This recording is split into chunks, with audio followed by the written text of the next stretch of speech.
माननीय अध्यक्ष जी, देश की सुरक्षा, देश के अर्थतंत्र को मजबूत करने के लिए मैन्युफैक्चरिंग और व्यापार फिर से एक बार देश की शिक्षा प्रणाली को पूरी दुनिया में स्वीकृति देने के लिए हमारी यूनिवर्सिटियों को वैश्विक बनाने का रास्ता प्रशस्त करने के लिए इस देश में R&D के लिए एक मजबूत नींव डालने के लिए और इस देश को दुनिया में 2047 में सर्वोच्च बनाने के लिए ये बहुत जरूरी बिल और इस बिल को ठीक तरह से पढ़कर सबने अपनी अपनी पार्टी की नीतियों के अनुसार इस पर अपना मत व्यक्त किया है। मनीष जी से लेकर कुल 30 सदस्यों ने अपने विचार इसमें रखे हैं। मान्यवर, बिल लाने का मुख्य मुद्दा वो है कि इमिग्रेशन एक प्रकार से आइसोलेटेड मुद्दा नहीं है। देश के कई मुद्दे इसके साथ जुड़े हुए हैं और कई प्रकार के मुद्दे डायरेक्टली नहीं तो इनडायरेक्टली इसके साथ जुड़ते हैं। हमारे देश की सीमा में कौन आता है, कब आता है, कितनी अवधि तक आता है और किस उद्देश्य तक आता है, ये जानने का अधिकार इस देश की सुरक्षा के लिए बहुत जरूरी है और ये कोई नया विचार नहीं है। आगे मैं बताऊंगा, कई सालों से अधिकार अलग अलग कानूनों में चित्रे पड़े थे। हमने एकत्रित कर यहां लाने का प्रयास किया है और ये विधेयक के पास होने के बाद संपूर्ण व्यवस्थित, एकीकृत और अप टू डेट लेखा जोखा हर भारत में आने वाले विदेशी नागरिक का रखने का काम होगा। ये मैं इस सदन को आश्वासन देना चाहता हूं और इसके माध्यम से ही देश का विकास भी हम सुनिश्चित कर पाएंगे। जो देश को विकसित करने के लिए आते हैं, व्यापार के लिए आते हैं, शिक्षा के लिए आते हैं, R&D के लिए आते हैं, वो सबका मैं स्वागत करता हूं और सुरक्षा को जो खतरे में डालेंगे उन पर हमारी कड़ी नजर भी होगी, निगरानी भी होगी। तो दोनों दृष्टि से मान्यवर, ये बिल एक प्रकार से हमारे सभी उद्देश्यों की परिपूर्ति करने वाला है और ये आज की बात नहीं है मान्यवर। चिर पुरातन काल से हमारे उपनिषदों ने वसुधैव कुटुंबकम का नारा पूरे विश्व में, जब कच्चा मांस खाते थे, वस्त्र पहनने का ज्ञान नहीं था, ऐसी अवस्था में दुनिया की कई सभ्यताएं जीती थी, तब हमारे मनीषियों ने उपनिषद का वसुधैव कुटुंबकम का कंसेप्ट हमसे सामने रखा। कई बार लोग सवाल उठाते हैं, ज्यादातर सामने की बेंच में बैठे हैं, कि अंतर्राष्ट्रीय कन्वेंशन के हम सिग्नेटरी क्यों नहीं।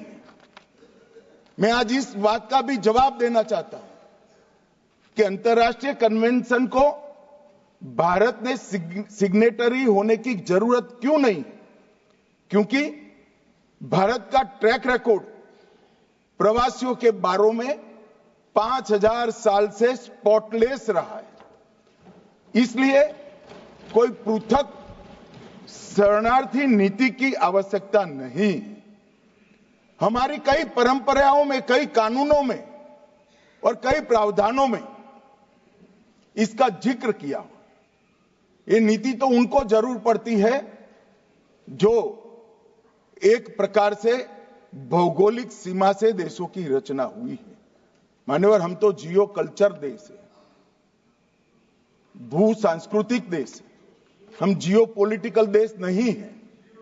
हमारी सीमाएं हमारी संस्कृति ने बनाई है और कई देशों तक इसको विस्तृत करने का काम हमारे पुरखों ने किया है। और भारत का शरणार्थियों के प्रति एक इतिहास रहा है। पर्सिया से आक्रांताओं ने भगा दिया, पारसी दुनिया में कहीं नहीं गए, भारत में आए और आज सुरक्षित रहे। दुनिया की सबसे माइनॉरिटी अगर कोई विश्व में सम्मान के साथ रहती है कोई देश में, तो मेरे भारत में रहती। इजराइल से भी यहूदी भागे तो भारत में आकर रहे।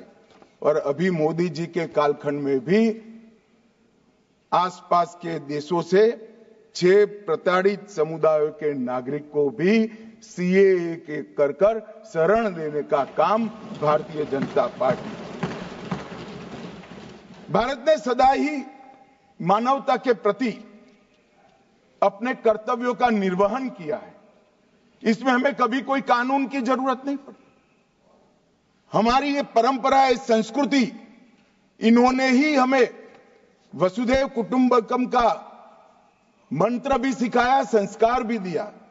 और मान्यवर, दुनिया भर में सभी देशों में भारत से बाहर गए हुए प्रवासी और भारत से आए हुए प्रवासी, इनके दुनिया को समृद्ध करने के जो कंट्रीब्यूशन करने का जो रिकॉर्ड है, शायद ही कोई देश का होगा।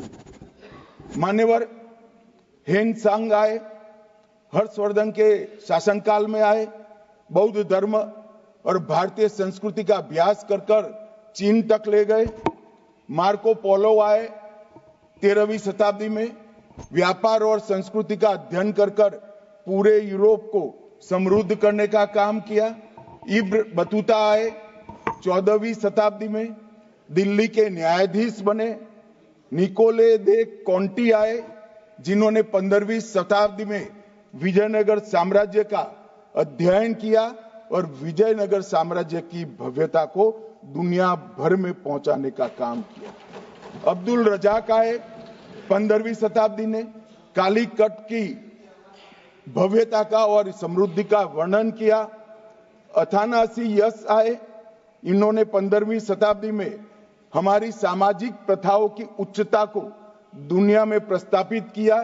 डुआर्टे बारबोसा आए, भारतीय समाज की जाति व्यवस्था का 15वीं और 16वीं शताब्दी में आकलन कर वो समाज को कैसे ताकत देती है, इसका पूरी दुनिया को परिचय कराया।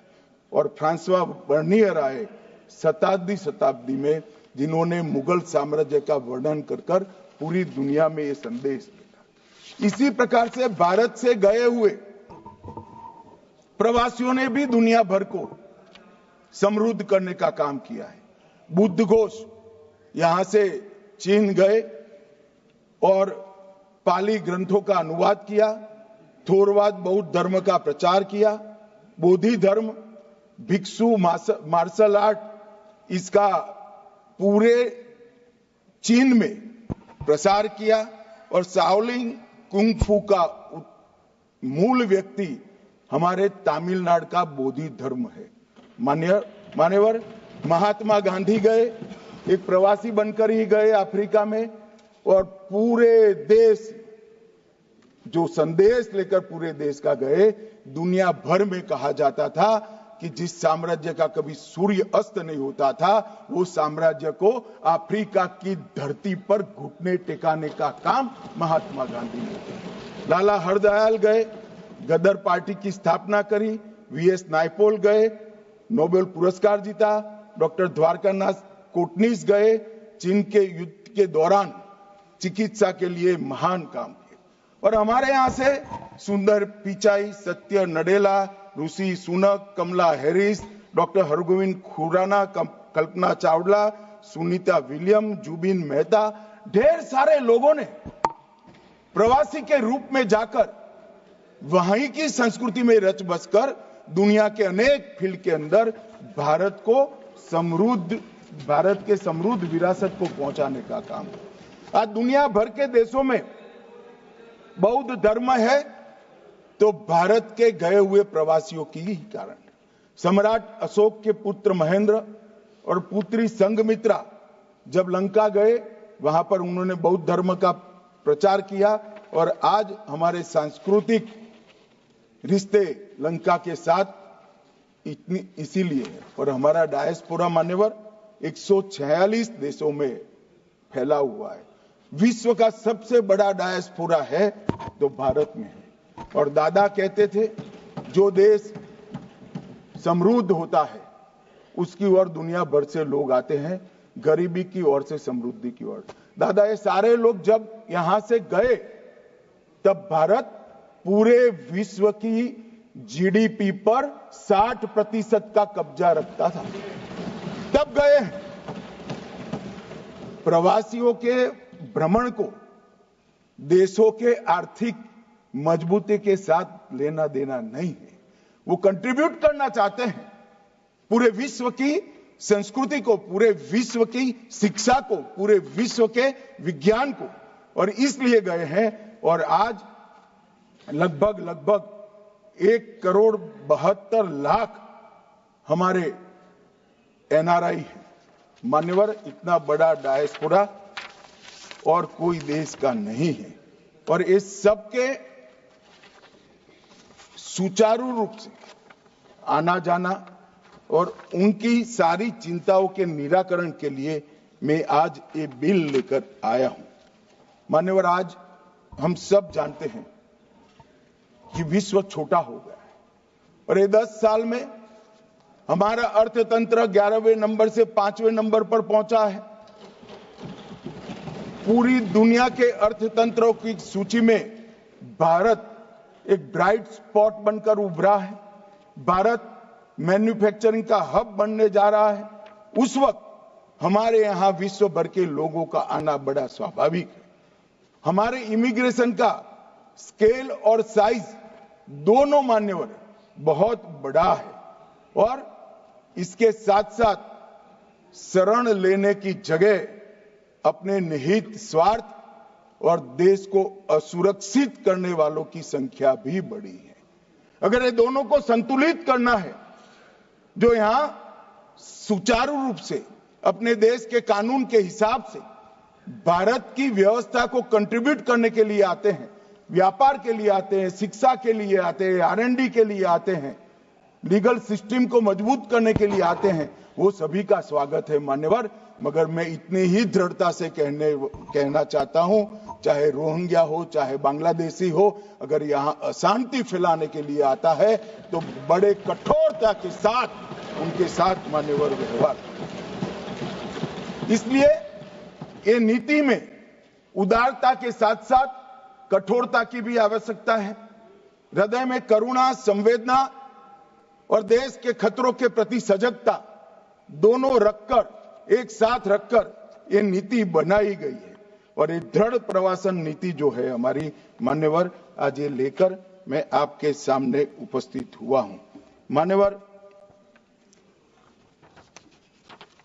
हम सब जानते हैं नरेंद्र मोदी जी के 2 बड़े संकल्प हैं, जो केवल भारतीय जनता पार्टी के नहीं, केवल एनडीए के नहीं, देश की 130 करोड़ की जनता के संकल्प बने हैं।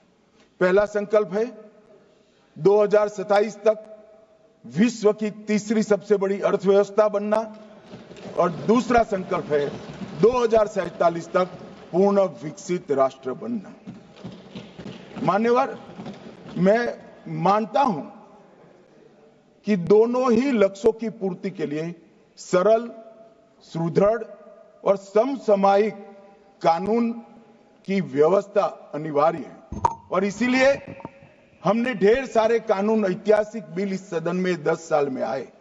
3 नए आपराधिक कानूनों को इस सदन ने पारित किया, सीए के कानून को पारित किया, 39,000 कॉम्प्लायंस को खत्म कर ईज ऑफ डूइंग बिजनेस की वृद्धि के कानून को हमने पारित किया, आईबीसी के कोड 2016 बैंक मर्जर, उसके माध्यम से एनपीए को समाप्त करा। 2017 में पूरे देश के, इतने बड़े देश के 32 बिक्री करों को समाहित कर एक जीएसटी को रोल आउट करने में हमारी सरकार को मान्यवर सफलता मिली। यूएपीए कानून और एनआईए एक्ट में संशोधन किया और मान्यवर जो हमारे संविधान निर्माताओं का स्वप्न था, इस देश में एक विधान, एक निशान और एक प्रधान हो, धारा 70 को भी इसी सदन ने निरस्त करने का काम।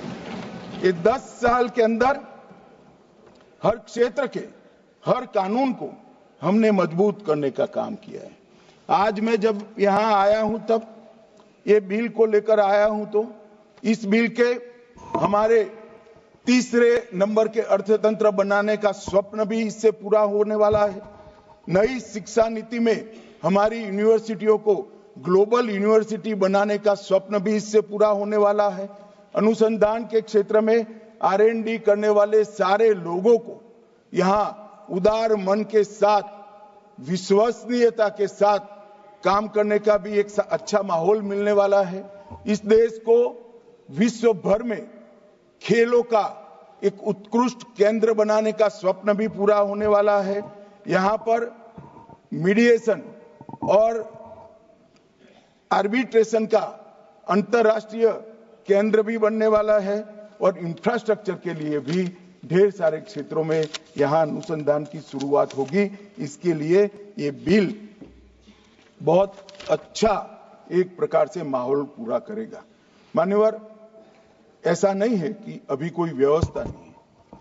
अभी 4 अधिनियमों में ये पूरी व्यवस्था छूट-फूट बटी हुई है।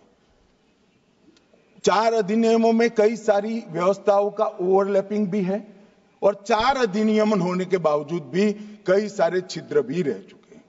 ये एक ही विधेयक ये 4 अधिनियमों को निरस्त कर एक कानून आएगा जो सारे छिद्रों को भरने का काम भी करेगा और जो रिपीटेशन है उसको भी समाप्त कर देगा। और हमारा जो लक्ष्य है 2047 तक विकसित भारत बनाने का लक्ष्य, दुनिया में हर क्षेत्र में सर्वप्रथम बनने का लक्ष्य, वो लक्ष्य की पूर्ति में ये आगे जाएगा।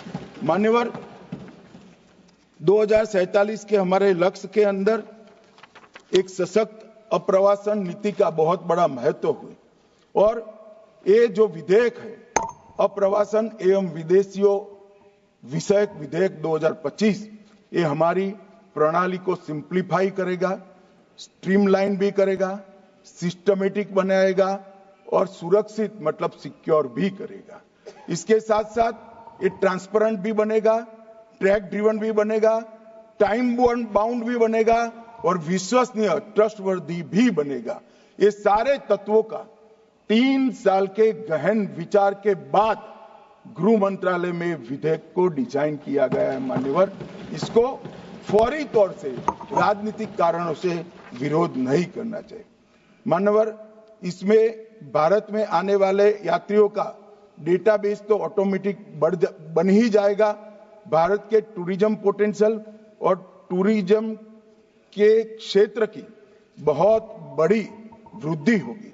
अनेक तरह के टूरिज्म जैसे medical tourism, eco tourism, heritage tourism, business tourism, hospitality sector और ग्लोबल ब्रांडिंग भारत की बढ़ाने में ये बिल बहुत महत्वपूर्ण भूमिका निभाएगा, इसका मुझे विश्वास है। निवेश और रोजगार के क्षेत्र में भी इससे बहुत फायदा होगा, जीडीपी को बढ़ाने में भी बहुत फायदा होगा और मान्यवर, आजादी के 75 साल के बाद आज भारत का सॉफ्ट पावर पूरी दुनिया में डंका बजाने का काम किया है, वो गति और भी तेज हो।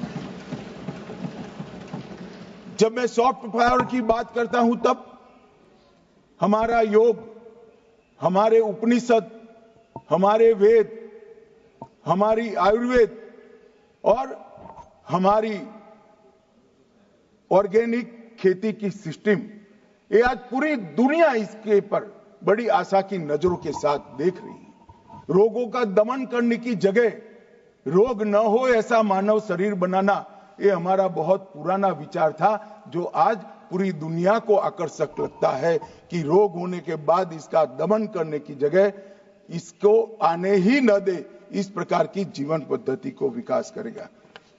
सुरक्षा के दृष्टिकोण से विदेश से ड्रग कार्टेल, घुसपैठियों की कार्टेल और हथियारों का और एक प्रकार से देश के अर्थतंत्र को खोखला करने वाला हवाला व्यापार करने वाले ये सभी को इसके अंदर हम समाप्त करने की भी व्यवस्था एक प्रकार से करेंगे। और मान्यवर,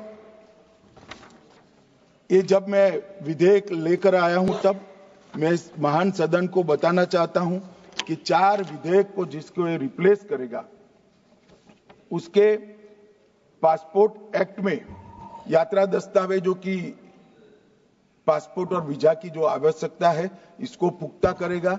विदेशियों का पंजीकरण अधिनियम 1939 उसको भी और पुख्ता करेगा।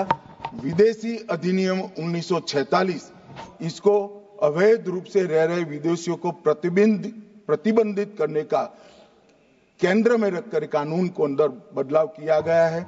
और कुछ विशेष रोजगार के क्षेत्र में या विशेष गतिविधियों से में भारत को भागीदार बनाने की दृष्टि से जो आते हैं उनके लिए व्यवस्था भी की है। कानूनी प्रावधानों के साथ साथ उल्लंघन पर दंडात्मक कार्यवाही भी हमने इसके अंदर समाहित करी है। और अप्रवास अधिनियम 2002 इसमें विदेशियों को लाने में वाहकों की जिम्मेदारी बिल को भी हमें इसमें थोड़ा परिवर्तित कर पुनर्स्थापन किया है।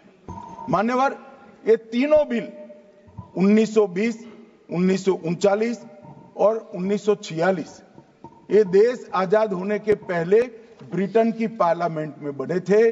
आज हमारी पूरी अप्रवासन नीति नए भारत की नई पार्लियामेंट के अंदर बनने जा रही है। एक ऐतिहासिक बात, हमारे देश की इतनी महत्वपूर्ण नीति जो देश की सुरक्षा भी सुनिश्चित करती है, व्यापार भी सुनिश्चित करती है, विकास भी सुनिश्चित करती है, वो विदेश की पार्लियामेंट में बनी थी और विदेश के सांसदों ने इस पर हमारे भले की चिंता की थी। आज कम से कम 30 सांसदों ने इस पर अपना कमेंट दिया, इसमें एक भी विदेशी नहीं है और पार्लियामेंट भी हमारी है। मान्यवर, ये हमारे लिए गौरव की बात है। मान्यवर, ये प्रथम और द्वितीय विश्व युद्ध की आपाधापी में ये बनाया गया था और अंग्रेज सरकार के हितों के रक्षण के लिए बनाया गया था। ये एक विकसित भारत की स्पर्धा, एक दौड़ शुरू होने के बाद अमृत काल के प्रथम चरण में बनाया गया है और भारत के हितों के लिए मान्यवर इसको बनाया गया है। ये चारों नियमों में अंतर्निहित निरंतरता और उद्देश्यों की समानता के साथ ढेर सारे ओवरलैपिंग थे, इसको हमने कम किया है। एजेंसियों के बीच में समन्वय की कमी को भी समाप्त किया है। डेटा प्रबंधन और सत्यापन दोनों की जटिलता को भी हमने समाप्त कर दिया है और दस्तावेजीकरण की दोहरी प्रक्रिया को भी हमने समाप्त कर दिया। कानूनों के बीच में जो विरोधाभासी प्रावधान थे, जो एक कानून में ठीक थे दूसरे कानून में ठीक नहीं थे, वो समाप्त कर अधिकारों के क्षेत्र की स्पष्टता भी हमने कर दी है। यात्रियों और अधिकारियों के लीगल कंफ्यूजन को एक साथ एक ही बिल चारों बिल के लीगल कंफ्यूजन को, कानूनों के लीगल कंफ्यूजन को समाप्त कर देगा और एक ही अपराध के कई दंड कई जगह पे अलग अलग कानून में थे, इसको भी स्ट्रीमलाइन कर एक ही कानून में लाया गया है। मान्यवर, ये व्यापक कानून अनुपालन के बोझ को भी बहुत हल्का करेगा। मान्यवर, मैं इस बिल की मुख्य प्रावधानों पर बात करना चाहता हूं। भारत में प्रवेश, ठहरने और बाहर जाने के लिए वैध यात्रा दस्तावेजों की अनिवार्यता को हमने आवश्यकता यहां पर ठीक कर दी। अप्रवासन ब्यूरो का गठन हुआ है। भारत में प्रवेश और ठहरने की अनिवार्यता आवश्यकताओं का उल्लंघन करने वाले किसी भी व्यक्ति को गिरफ्तार करने की शक्तियां भी इस कानून के अंदर हमने दी। भारत से किसी विदेशी को हटाने की भी शक्तियां दी। आवास, विश्वविद्यालयों, शैक्षणिक संस्थानों, अस्पतालों, नर्सिंग होम आदि के नियामकों द्वारा विदेशी अगर वहां पर पड़ता है, अस्पताल में दाखिल होता है, तो इसकी सूचना ऑनलाइन ही देनी है। भाई जब आप केस बना रहे हो तो ऑनलाइन एक सूचना देने में क्या आपत्ति है? कोई कहां रह रहा है इसका ट्रैक तो रहना चाहिए। और विदेशियों को भारत में लाने वाले वाहकों की बाध्यता को भी यहां सुस्पष्ट कर दिया गया है और उल्लंघन के लिए दंडात्मक प्रावधान भी किए गए हैं और कुछ अपराधों को कंपाउंडिंग कर सरल भी बनाया गया। एक प्रकार से आज के समय के अनुकूल प्रावधान बनाने का खुले मन के साथ यहां पर काम किया गया है। मान्यवर, जो प्रावधान हटाए गए, विशेषकर राष्ट्रमंडल देशों की जगह निर्दिष्ट देश रखा है। किसी भी देश के नागरिक के रूप में इसको निर्दिष्ट किया जा सकता है, वो धारा 33 में हम लेकर आए हैं। पासपोर्ट अधिनियम 1920 में एक से अधिक बार उल्लंघन पर दोहरी सजा थी, अब इसको हमने बदला है और विधेयक में विभिन्न अपराधों के लिए बढ़े हुए वित्तीय दंड को कंपाउंडिंग का प्रावधान भी हमने मान्यवर किया है। अप्रवास एवं विदेशी विषयक विधेयक में मौजूदा कानूनों का एकीकरण और सरलीकरण किया है और उसको बहुत स्टडी के बाद समेकित, संक्षिप्त, सरल और ठोस बनाने का काम किया है। 4 कानूनों में कुल मिलाकर 45 धाराएं थी, अब इस विधेयक में 36 धाराएं रहेगी, 26 पुरानी और 10 नई। 36 धाराओं के अंदर ही हमारा प्रवासन का ये पूरा लेखा जोखा मान्यवर दिया जाएगा। मान्यवर, मैं जब सदस्यों के जवाब दूंगा तब बहुत सारी धाराओं के बारे में बात आ जाएगा। इसमें मैं विशेष कहना नहीं चाहता, मगर कुछ जरूर बताना चाहता हूं। धारा 3, इसमें प्रवेश निषेध का प्रावधान है, कुछ सदस्यों ने इसका विरोध भी किया। राष्ट्रीय सुरक्षा या सार्वजनिक स्वास्थ्य के लिए खतरा पाया जाएगा, उसको प्रवेश की अनुमति नहीं दी जाएगी। माननीय देश धर्मशाला नहीं है, जो चाहे जिस उद्देश्य से चाहे यहां आकर रह जाएगा, ऐसा नहीं होगा। कानूनी तरीके से देश के अंदर अपने देश को और हमारे देश को समृद्ध करने कोई आता है तो इसका स्वागत है, मगर सुरक्षा के लिए खतरा है, उसको रोकने का प्रावधान करने का हमारी संसद का अधिकार भी। मान्यवर, इसके साथ अब तक जो काली सूची एजेंसियां बनाती थी, इसकी कानूनी वैधता कुछ नहीं थी। अब ये ब्लैक लिस्ट को वैधानिक समर्थन देने का यहां पर काम हुआ है। मान्यवर, धारा 4, केंद्र सरकार भारत में प्रवेश के निर्दिष्ट बिंदुओं या बंदरगाहों को अधिसूचित कर सकती है। मान्यवर, किसी भी विदेश के नागरिक को भारत में आना है तो कौन से मार्ग से आना है वो तो तय करना पड़ेगा। हम इसको नोटिफाइड करेंगे। इतनी बड़ी लंबी समुद्री और भू सीमा के अंदर कोई कहीं से भी आ जाएगा, रोकने का कोई प्रावधान नहीं था, क्योंकि कुछ लोग मानते हैं कि रोकने की जरूरत ही नहीं है। मगर देश ऐसे नहीं चल सकते। देश की सुरक्षा का खतरा है, देश के अर्थतंत्र को नुकसान करने वालों से भी देश के खतरा है और ड्रग्स और हथियार लेकर आने वालों को भी रोकना पड़ेगा। तो जो निर्दिष्ट किए बिंदुओं के बंदरगाह और विमानगाहों के अलावे कहीं से भी आएगा तो उसको, चाहे भूमि सीमा हो, दरियाई सीमा हो या वायु सीमा, वो अधिसूचना के बगैर आएगा तो वो गैर कानूनी माना जाएगा। ब्यूरो ऑफ इमिग्रेशन, उसकी व्याख्या धारा 5 में की है। धारा 6 में विदेशियों के पंजीकरण की बात की गई है। धारा 9 में विश्वविद्यालयों, शैक्षणिक संस्थाएं और हॉस्पिटलों का जिम्मेदारी धारा 9 और 10 में तय की है। धारा 11 में संरक्षित या प्रतिबंधित क्षेत्र के निषिद्ध स्थानों का दौरा भी रोका गया है। अभी कोई सदस्य कह रहे थे उसको क्यों रोकना चाहिए। हमारी सीमा पर कुछ संवेदनशील स्थान है, वो दुनिया भर के लिए खुले नहीं छोड़ सकते। हमारी सेना के इंस्टॉलेशन है, वो दुनिया भर के लिए खुले नहीं छोड़ सकते हैं। और ये आज का नहीं है, जब आप सरकार में थे तब का है, मगर वो गैर कानूनी तरीके से होता था। अब हमने उसको कानूनी बनाया है, क्योंकि हम में हिम्मत है रोकने की। मान्यवर,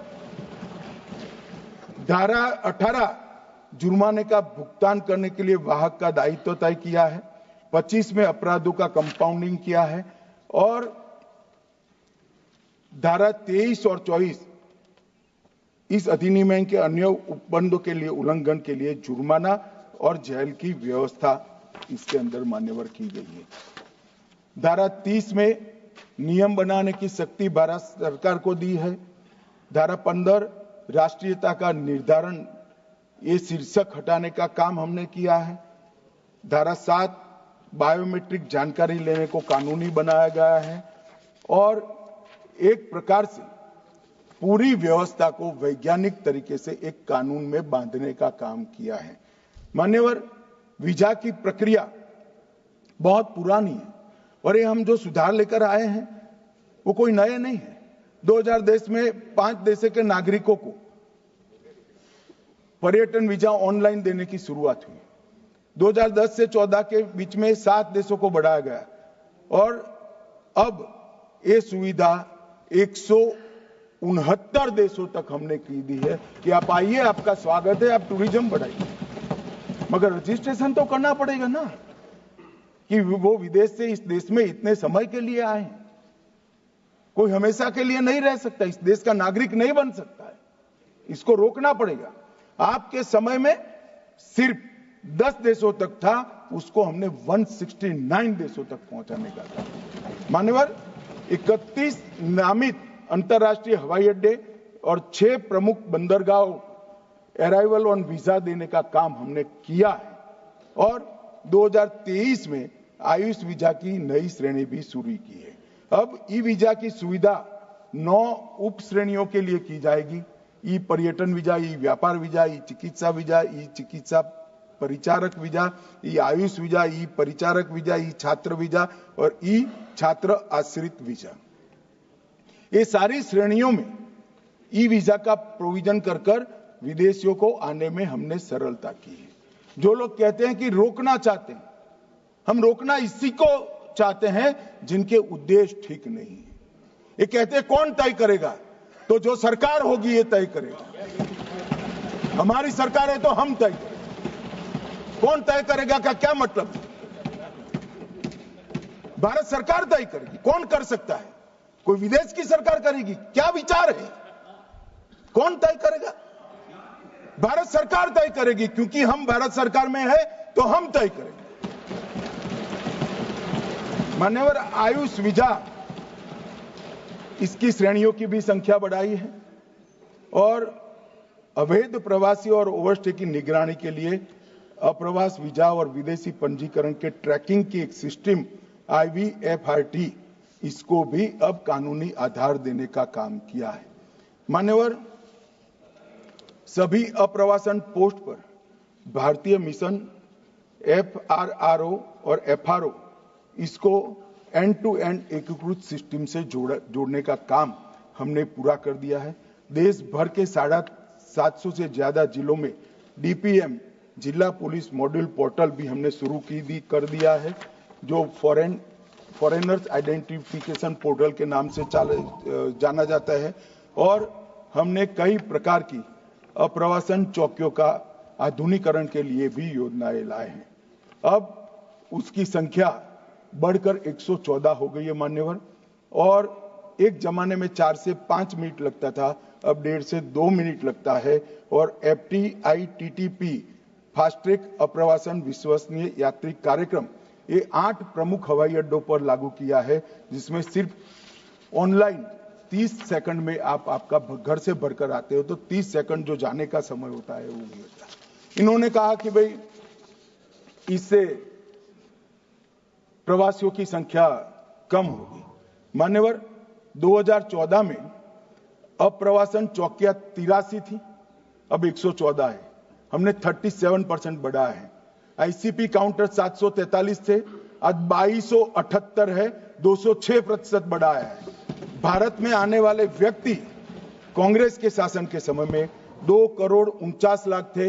ये 10 साल में, 2024 के अंतिम साल में, 14 में 2,49,00,000 थे, ये 2024 में 4 करोड़ लोग भारत में आए। भारत से बाहर जाने वाले व्यक्ति 2,59,00,000 थे, अब 4,11,00,000 लोग बाहर गए हैं। और टोटल करें तो 5,08,00,000 आवाजाही थी, अब 8 करोड़ 12 लाख हुई है, 59% की वृद्धि। और किसी भी एक दशक में ये वृद्धि सबसे बड़ी है। और सबसे बड़ी नहीं, सब दशक का अगर हिसाब किताब करते हैं तो बहुत बड़ी वृद्धि, 50% से ज्यादा वृद्धि एक ही दशक में हुई है। और ये हमें कह रहे हैं कि इससे कम होगा। माननीय, हम कम करना नहीं चाहते हैं, मगर जिनके उद्देश्य ठीक नहीं है उसको तो जरूर रोकना पड़ेगा, क्योंकि देश की सुरक्षा के साथ ये जुड़ा हुआ है। मान्यवर मनीष तिवारी जी ने प्रश्न उठाया कि धारा 3(1) का दूसरा प्रावधान अप्रवास अधिकारी के निर्णय के विरुद्ध अपील तंत्र प्रदान करने में विफल रहता है। मान्यवर, पहले से ही हमारे कानूनों में विदेशी नागरिकों को प्रवेश से वंचित रखने का अधिकार अधिकारियों के पास ही था। वीजा धारक को देश में किसी एक निश्चित बिंदु तक जाने देने का अधिकार भी अधिकारियों के पास ही था। किसी विदेशी को प्रवेश से वंचित करने का अधिकार भी मनमानी करेगा उनका डर है, मगर ऐसा होगा नहीं, क्योंकि इसको रोकने से पहले कई प्रकार की एजेंसियों के इनपुट के आधार पर ही रोका जा सकता है। पहले ऐसी कोई प्रथा नहीं थी 14 तक। हमने 14 के बाद आकर 2019 में एक प्रथा बनाई है। किसी को भी रोकना है तो ये 24 बिंदु का 360 डिग्री जांच कर ही रोका जा सकता है। उसको हमने इतने खुले अधिकार नहीं दिए। एक सदस्य ने कह दिया मान्यवर कि कांस्टेबल कक्षा का अधिकारी यह निर्णय करेगा। मैं सदस्यों को कहना चाहता हूं, निर्णय कांस्टेबल कक्षा का अधिकारी तो इस देश में फांसी की सजा वाले क्रिमिनल कानून का इन्वेस्टिगेशन भी एक हेड कांस्टेबल ही करता है, मगर एक नियम के तहत करता है। उस पर सुपरवाइजरी अथॉरिटी है, इसके ऊपर कोर्ट है, इसके ऊपर हाई कोर्ट है, इसके ऊपर सुप्रीम कोर्ट है। मान्यवर, तो फिर हम सबको भी क्या अधिकार प्राप्त है? संविधान बना, संविधान ने संसद सदस्य को व्याख्या की, हम चुनाव लड़े, जीत कर आए, कोई मंत्री बना, कोई विपक्ष का नेता बना, हम भी तो एक ही नागरिक है। मान्यवर, इस प्रकार के सवाल कैसे उठाए जा सकते हैं? ये कानून के तहत व्यवस्था है और किसी को कानून को हाथ में लेने का अधिकार नहीं है। मान्यवर, इस तरह से सोचने से, और अपील की बात करते हैं, ना अमेरिका में है, ना इंग्लैंड में है, ना जर्मनी में है, ना फ्रांस में है, कहीं पर अपील का अधिकार नहीं। कैसी अपील? कोर्ट में जाइए। देश की सुरक्षा का जहां प्रवास सवाल होता है और सारी एजेंसियों के परामर्श के बाद अगर किसी को रोकते हो, इसमें आपत्ति है, तो कोर्ट ही एकमात्र शरण होता है। इसकी कोई अपील वपील हो नहीं सकती मान्यवर। और मैं मानता हूं इसमें संविधान दत्त अधिकारों का कहीं पर भी उल्लंघन नहीं होता। मान्यवर, इन्होंने कहा डैमेज पासपोर्ट का विवरण नहीं है। मनीष जी, आप इतने बड़े लॉयर हो, ये विवरण रूल्स में बनता है, क्योंकि डैमेज पासपोर्ट की व्याख्या अलग अलग प्रकार की घटनाओं के कारण निरंतर बदलती रहती है। एक प्रकार से पहले पानी में डूबकर पासपोर्ट हो गया, कहीं ये सारी घटनाएं जैसे ही होती है, रूल्स बदले जा सकते, एक्ट नहीं बदला जाता। इसलिए हमने सेक्शन 30 में रूल्स बनाने के अधिकार दिए हैं।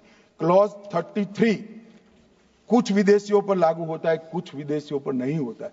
तो भारत के भले के लिए आता है, उस पर लागू नहीं होगा, और भारत को सुरक्षा को खतरा है, उन पर लागू होगा। बड़ी सरल बात है, इसमें क्या आश्चर्य होता है? मेरी समझ में नहीं आता है।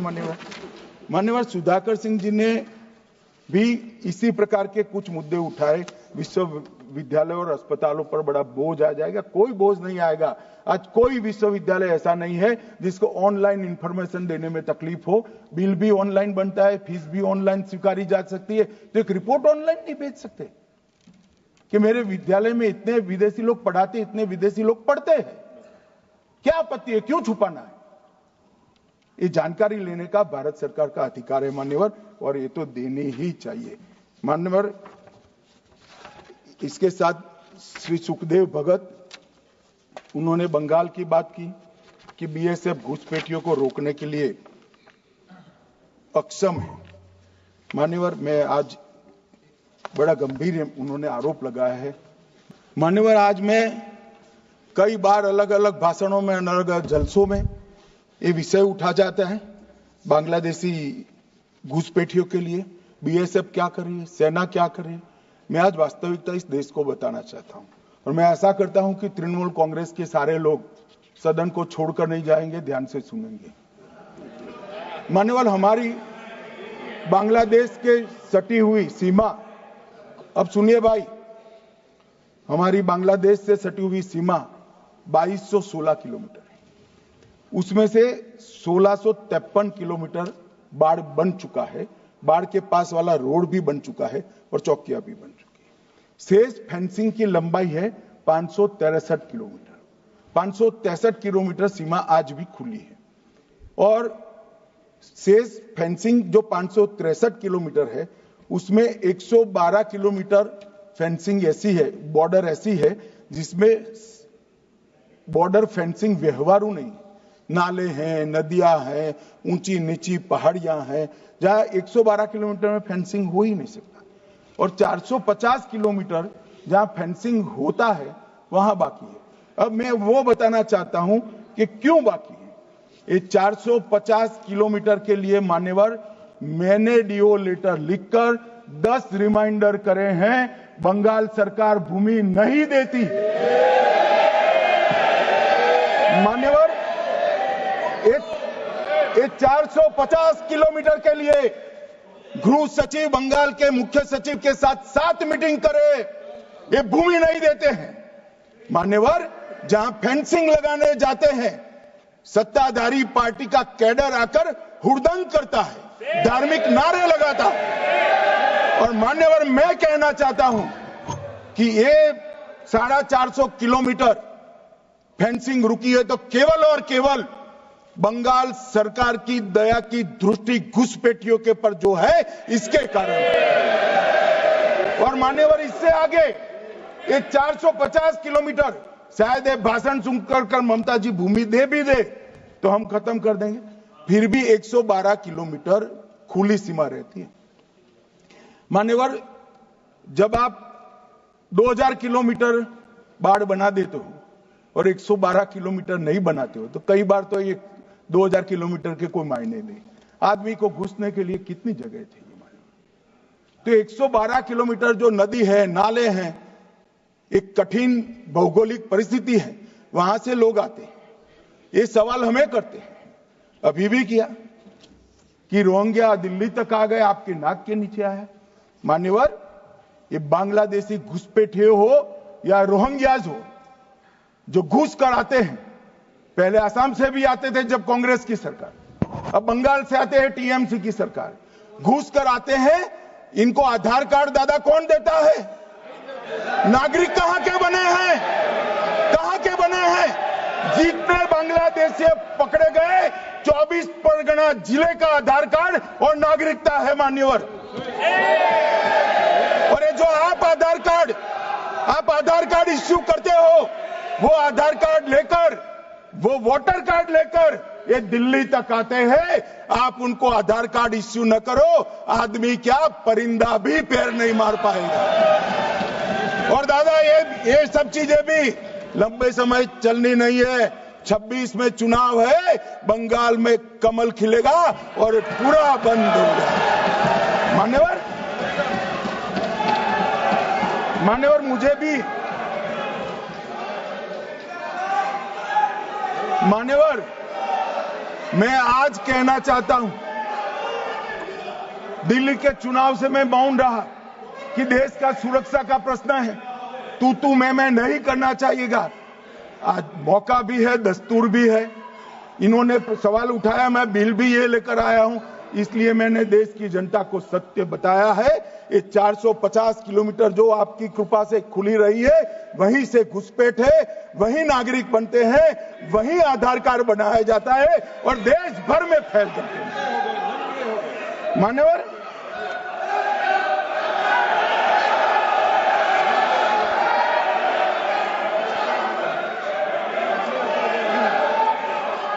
मान्यवर, एक सदस्य ने मान्यवर एक सदस्य ने मुद्दा उठाया कि पासपोर्ट रैंकिंग में 50वां नंबर है। मान्यवर ऐसा कोई सरकारी सर्वे नहीं है, एक निजी एनजीओ ने सर्वे कर दिया है। अब मुझे ये समझ में नहीं आता, इंडी अलायंस के नेता जब से राहुल गांधी बने हैं, सरकार के अधिकृत डेटा की जगह वो एनजीओ का ही डेटा खंगालते हैं। कई बार तो भाषण भी एनजीओ का दिया हुआ करते थे मान्यवर, और कई बार छापा बगैर का संविधान भी लहरा देते हैं। मुझे मालूम नहीं है क्या हुआ है इस देश को। कनिमोजी जी ने कहा कि इतने सारे तमिल शरणार्थी आए हैं, इसके लिए भारत सरकार की नीति क्या है।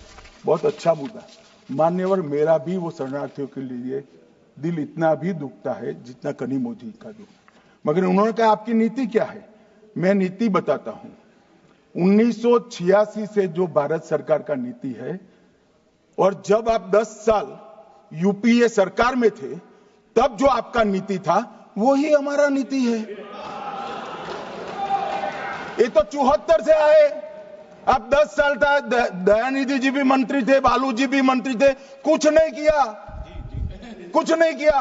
और हमें सवाल कर रहे हैं कि आपने क्या किया। भला आपने कर दिया होता तो हमारे लिए तो बारी ही नहीं आती। मान्यवर, तमिल शरणार्थियों की नीति में हमने फुल स्टॉप कॉमा का बदलाव नहीं किया है। जिस सरकार में डीएम के हिस्सेदार थी वही नीति को हमने जस का तस अपनाने का काम किया है। अगर कुछ बदलाव करना है तो मुझे दे दो, देखना, हम सोचेंगे। मान्यवर,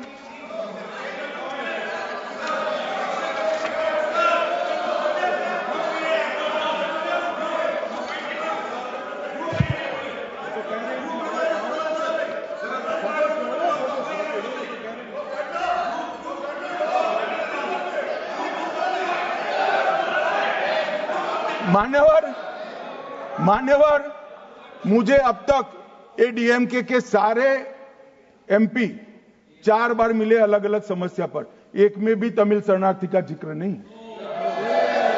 और कहते हैं डू समथिंग। भाई आप तो कहते हैं, हमने तो आपकी नीति पर चले, हम माने ये सच्ची होगी। अभी भी आप दीजिए, हम सोचेंगे इस पर।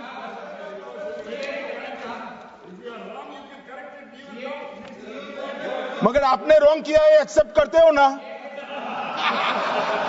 आपने रॉन्ग किया वो तो स्वीकार कर लिया, चलो अच्छी बात है। मान्यवर, एक सीएए का जिक्र है।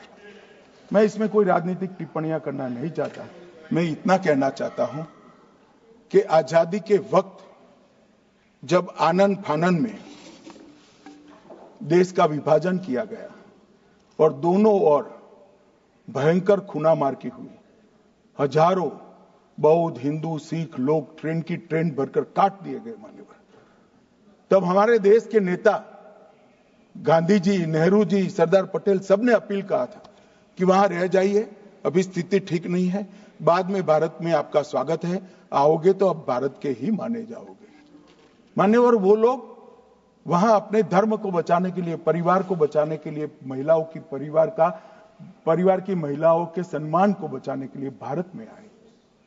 आने की व्यवस्था नहीं थी, कोई पॉलिसी नहीं थी, कांग्रेस की सरकारें बना करती थी। मान्यवर, कांग्रेस वादा भूल गई, वो घुसपैठ कर आए, सो कॉल्ड घुसपैठ। मगर मैं इसको घुसपैठ नहीं मानता, ये रियल शरणार्थी है मान्यवर, रियल, जो अपना धर्म बचाने के लिए, अपने परिवार को बचाने के लिए यहां आए हैं, वो शरणार्थी है मान्यवर। और इसलिए हम सीए लेने के लिए लेकर आए हैं मान्यवर। इसमें कोई भेदभाव नहीं, हिंदू, बौद्ध, सिख, पारसी, क्रिश्चियन, कोई भी जैन, कोई भी व्यक्ति आए, इसका भारत में स्वागत है मान्यवर। हमने कोई भेदभाव नहीं किया है। मगर जो घुसपैठ करने के लिए आते हैं, उनको जरूर हम रोकेंगे मान्यवर। नागरिकता इनको ही प्रदान होगी जिन पर अत्याचार हो, जो विभाजन की विभीषिका को झेलें, जिनके परिवारों पर अत्याचार, उन्हीं को हम नागरिकता देंगे मान्यवर। ये पूरे विधेयक को 4 कानूनों को समाप्त कर इसको रिप्लेस करने के लिए लाए हैं मान्यवर। ये चारों कानूनों में जितनी भी क्षतियां थी, लूफोल्स थे, उसको भरने का भी काम किया है, ओवरलैपिंग को हटाने का भी काम किया है। और आज के समय में भारत के अर्थतंत्र, भारत की शिक्षा, भारत की चिकित्सा पद्धति, भारत के अनुसंधान, भारत की लीगल सिस्टम, इस सबको मजबूत करने के लिए जो अंतर्राष्ट्रीय सहयोग भी चाहिए और दुनिया को भी हमने सहयोग करना है।